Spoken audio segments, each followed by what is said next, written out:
Halo Bapak Ibu, saudara-saudari sekalian, lovers and haters. Salam cerdas Indonesiaku. Jumpa lagi kita pada kesempatan kali ini. Bagi Anda semua yang belum subscribe channel saya, silakan subscribe channel saya, tekan loncengnya agar Anda dapat notifikasi setiap kali saya mengupload video saya. Oke, pada kesempatan kali ini, seperti janji saya akan membahas mengenai sesuatu yang sudah dihebohkan sebelum saatnya, yaitu VTube versi 3.0. Oke? Mereka mengatakan bahwa sebentar lagi, awal Maret lah kira-kira, kami akan meluncurkan VTube 3.0. Yang sekarang itu bukan diblokir. Udahlah, jangan cipuat terus lah. Pemerintah sudah bilang kok, Kominfo sudah bilang diblokir. Ya, Anda bisa bacalah berita-beritanya. Anda mau tuduh Kemenkominfo bohong? Udahlah, Anda gugat saja Kemenkominfo. Itu diblokir, bukan maintenance. Nah, kemudian leader-leader bilang, udah pakai VPN. VPN itu katanya penguat sinyal. Bodoh banget gitu ya. Wah, ribut itu. Nah, inilah contoh. Makanya diminta oleh SWI supaya VTube itu mengatur member-member di bawahnya. Supaya jangan memberikan pesan-pesan yang salah terus kepada para pemainnya. Malah terus membodohi. Itu tidak maintenance kok, masih bisa pakai VPN. Itu penguat sinyal. Itu juga berarti kita go internasional karena harus diakses pakai VPN. Bodoh banget ini leader-leadernya ya. Nggak ngerti belajar di mana, sekolah di mana. Oke, saya kasih tahu. Di dunia IT itu ada, singkat saja ya. Karena saya orang IT. Saya pakai dalam bahasa sehari-hari. Karena saya juga sebagai dosen, juga kalau mengajarkan harus mudah dicerna oleh mahasiswa. Jadi begini, singkatnya di dunia IT ini minimal ada 3 buah server. Satu server development, kemudian server testing, kemudian ada server production. Nah, server development adalah di mana orang membuat program atau aplikasi. Kemudian server testing, di mana hasil development itu dites sebelum dilempar ke production. Kalau ini sudah bebas dari masalah gitu ya, baru dilempar ke production. Jadi kalau orang mau pindah migrasi dari sekarang berapa katanya poin versi 2.1.6 gitu ya, dia mau migrasi langsung ke 3.0, ya dia develop lah ya. Kemudian dia pindahkan ke server ini testing tanpa harus melakukan maintenance atau shutdown 2 minggu. Kemudian setelah dites selesai baru dipindahkan ke server namanya production. Jangan ngibul lah. Anda boleh ngibul sama anak TK, anak SD, anak SMP, anak SMA. Tapi kalau ahli IT gitu ya, jangan sekali-kali ngibul lah ya. Jadi bohong itu, diblokir. Tapi alasannya sedang maintenance. Oke lah, saya tidak mau berlama-lama di area situ. Oke? Sekarang kita lihat saja. Beberapa hari belakangan ini, setelah VTube itu diblokir oleh Kemenkominfo, para leader ini sekali lagi terus berusaha membodohi dan mendungui bebek-bebek dungunya. Dengan berita tadi, sudah jangan khawatir, ini sedang maintenance ya. Sedang maintenance, itu satu sedang maintenance. Satu lagi bilang, enggak, masih bisa diakses pakai VPN. Itu aja tidak harmoni kan, tidak kompak. Satu bilang maintenance, satu bilang sedang masih bisa diakses pakai VPN. Akhirnya keluar pengumuman resmi oleh VTube, di-announce gitu ya. Oh itu memang kita maintenance ya. Nanti tunggu sampai akhir Maret. Nah, silakan malu lah yang ngomong ngajarin pakai VPN lah. Apalagi saya sudah bahas, VPN itu berbahaya. Data Anda bisa dicuri, password Anda bisa dicuri oleh pemilik VPN itu. Kembali, di beberapa video untuk mengcounter berita VTube sudah diblokir, para leader ini terus saja menghibur bebek dungunya. Bukan, sebentar lagi kita bersiap-siap mau meluncurkan versi 3.0. Bahkan kita sudah dapat surat nih dari OJK nih dengan logo OJK, tapi tidak berani ditunjukkan isi suratnya. Itu kan membodohi lagi. Kalau benar surat dari OJK itu sudah keluar, tunjukkan dong. Itu kan berita gembira. Iya dong. Oh enggak, rahasia ini saya kasih aja simbolnya ya.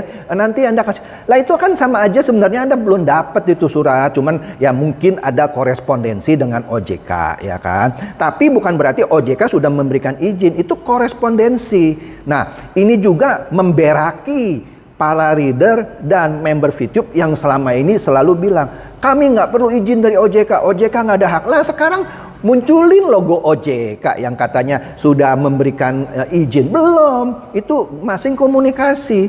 Itu pun email gitu. Kalau benar isi suratnya gembira, pasti akan di print out, akan dimunculkan di video-video YouTube. Berarti sudahlah, jangan meninabobokan lagi. Saya jelaskan ya apa yang terjadi menurut analisa saya. Biasanya analisa saya minimum 98% akurat. Anda lihat dulu di sini, di sebuah pembahasan di grup Facebook, ya. Ini agak kecil, nanti saya akan belah dua. Di situ ada orang menanyakan ke OJK. Di sini ditanya, apakah video yang berjudul, Anda lihat di sini ya, kabar gembira, VTube sedang masuk ke 3.0. Di mana video ini di dalamnya seorang leader VTube menunjukkan sudah dapat surat dari OJK dengan logo OJK gitu ya, ditunjuk-tunjuk. Nah, kemudian di bawahnya Anda bisa lihat, nah kan saya pecah dua nih ya, ini kita lihat ya di sini yang bagian atas, apakah benar isi dari video ini? Di dalam isi video itu ada klaim dari pihak VTube bahwa surat dari OJK dan sudah ditandatangani OJK. Apakah benar demikian? Video ini ramai beredar 17 Februari 2021. Di situ ada linknya, oke? Judulnya itu, kabar gembira, VTube sedang masuk ke 3.0. Kemudian bagian bawahnya, ini kan yang saya perbesar ya. Dia tanya di sini orang ini, Otoritas Jasa Keuangan, admin, tolong klarifikasi hal ini karena mereka mencatut nama OJK mengaku-ngaku kalau sudah legal, namun masih mempraktekkan poin-poin yang dilarang oleh SWI. Kemudian OJK, Otoritas Jasa Keuangan, yang pembuat status di Facebook itu menjawab, OJK dan Satgas Waspada Investasi tidak pernah menandatangani dokumen yang menyatakan VTube legal. Mampus loh, ya kan? Satgas Waspada Investasi menegaskan bahwa VTube harus mengubah model bisnisnya dan memproses perizinan jika ingin legal. Sampai saat ini VTube masih termasuk investasi ilegal. Masyarakat diminta tidak ikut kegiatan ini. Harap berhati-hati ya. Ini sudah jelas. OJK bilang VTube kalau mau berubah harus mengubah model bisnisnya, kan sudah saya ulas. Harus ada 5 syarat ya kan. Yang 2 syarat yang paling berat adalah tidak boleh lagi referral system, karena itu mereka tidak menjual barang, mereka menjual jasa. Kemudian VP itu harus dibeli oleh perusahaan, tidak boleh lagi jual menjual antara sesama member. Oke. Nah, di sini ada lagi yang lucu di grup ini ya. Di sini dikatakan, alhamdulillah nama VTube resmi terdaftar, dilindungi, diakui dan diumumkan oleh pemerintah. Di situ dikasih linknya, HTTPS PDKI Indonesia. Nah, sebagai informasi, PDKI ini Pusat Data Kekayaan Intelektual. Nanti saya bahas ya. Di sini dikatakan VTube legal sah. Terima kasih juga dukungan para haters yang mempercepat kinerja kami. Mana lu udah 7 bulan nggak keluar-keluar kok mempercepat, dari mana? Ya kan? Nah, di sini dikatakan kalau masih dibilang ilegal berarti nggak waras. Ini website resmi, ya kan? Bla bla bla lah. Nah, kita lihat apa sih itu yang namanya PDKI, Pusat Data Kekayaan Intelektual. Nah, ini Anda lihat di sini.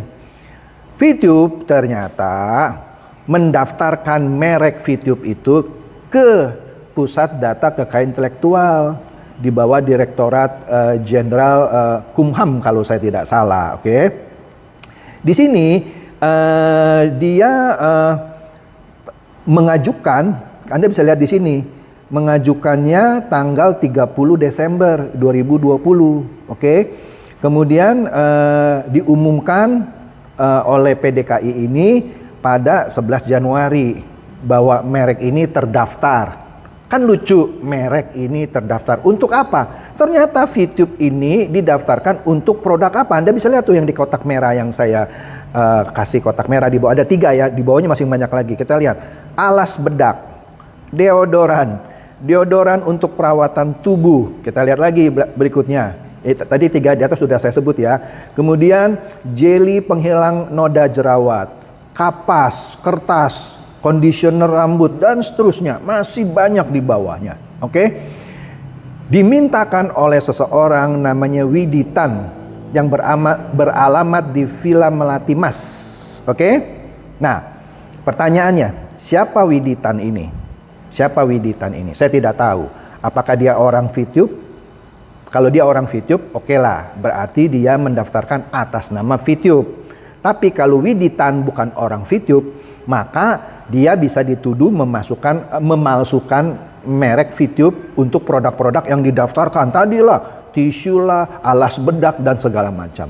Dugaan saya Widitan ini adalah orang VTube. Nggak bakal berani dia mendaftarkan ini, dia bisa digugat oleh VTube. Jadi dugaan saya 99% Widitan ini adalah orang VTube yang disuruh untuk mendaftarkan VTube ini sebagai produk sekarang. Ya, nah inilah kemungkinan besar produk-produk yang akan dijual, yang digadang-gadang sebagai e-commerce di versi VTube 3.0. Jadi nanti VTube 3.0 kalaupun dia berubah, dia akan jualan produk, akan masuk ke e-commerce versi dia yang menjual barang-barang seperti ini. Ini dugaan saya ya, karena dia sudah mempersiapkan. Masalah barangnya sudah ready atau belum saya tidak tahu. Mudah-mudahan barangnya sudah ready dan benar-benar bisa diperjualbelikan. Ya, kalau enggak bagaimana dia perjualbelikan? Atau mungkin dia sudah mendirikan pabrik sekarang, pabrik bedak, pabrik tisu dan segala macam tadi, ya kan, susu pembersih, sampo rambut dan segala macam. Jadi kemungkinan besar inilah produk-produk yang akan dijual sebagai e-commerce-nya VTube nanti di 3.0. Ya, ini analisa saya. Jadi dia akan berubah, mengubah bisnis modelnya, tidak lagi mengklaim sebagai bisnis periklanan digital. Dia akan masuk ke area MLM yang boleh merekrut. Karena kan syaratnya SWI tidak boleh merekrut kalau dia produk jasa, yaitu melihat iklan. Karena ada peraturan Menteri Dalam Negeri yang mengatur itu, tidak boleh memberikan imbalan atas dasar rekrutmen. Ada peraturan Menteri Dalam Negeri, sudah pernah saya bahas juga. Jadi dia mengakali itu, ya agak pinter sih saya bilang, mensiasati dengan sekarang jualan barang. Dengan kedok e-commerce. Ya nanti ada susu pembersih lah, sampo segala macam. Mungkin dengan produk-produk lain juga, saya tidak tahu. Tapi ini sudah didaftarkan dengan merek VTube. Nah, dengan dia jual produk, maka dia akan berubah penampilan menjadi perusahaan multi-level. Apakah dia bisa dapat izin multi-level? Ya tentu bisa, karena dia jual barang sekarang. Memberikan komisi berdasarkan referral. Boleh. MLM karena dia jual barang, maka akan diberikan komisi, itu legal. Artinya dia berubah menjadi jualan barang. Bagaimana dengan kegiatan klik-klik iklannya itu? Mungkin akan ditumpangkan di atas e-commerce itu. Yang saya belum lihat bisnis modelnya seperti apa karena belum diumumkan. Jadi belum bisa saya bedah di sini. Tetapi menjadi backbone atau tulang punggung VTube 3.0 nanti adalah e-commerce jualan produk yang mereknya VTube. Dugaan saya. Jadi kita tunggu saja VTube 3.0 yang katanya Maret akan di launching, ya. Kalau benar dia rubah menjadi e-commerce yang dijual secara MLM dan mendapatkan perizinan MLM dan beroperasi, itu tidak heboh, tidak aneh. Ya karena dia berubah bentuk, ya. Jadi dari kadal jadi bunglon misalnya, ya itu istilah lah ya. Ya bisa. Nah kita yang belum tahu adalah bagaimana menebengkan bisnis utamanya yang sebenarnya itu nonton iklan gitu ya di atas e-commerce-nya. Itu nanti baru kita bisa bedah setelah VTube 3.0 keluar. Sementara saya belum bisa bedah karena belum diumumkan. Ini juga baru dugaan saya bahwa dia akan masuk ke e-commerce yang berbentuk MLM supaya izinnya keluar. Kemudian VP yang sudah sekarang dihasilkan oleh para pemain, kalau mereka tidak mau masuk ini, harus dibeli nanti, harus dibeli. Berapapun harus dibeli oleh pihak VTube. Ini akan sulit, ya kan? Karena saya duga kebanyakan pemain VTube sudah banyak yang kecewa, dia akan jual VP-nya dan harus dibeli. Karena itu adalah syarat SWI. Pertanyaan saya, kuatkah VTube membeli VP-VP yang nanti akan di-drop langsung diminta untuk dibayarkan oleh VTube? Saya tidak tahu. Oke. Jadi demikian bedahan saya sementara mengenai VTube versi 3.0 yang belum keluar tapi sudah dihebohkan, tapi sebenarnya tidak heboh-heboh banget sih ya, karena ya akal-akalannya seperti itu saja.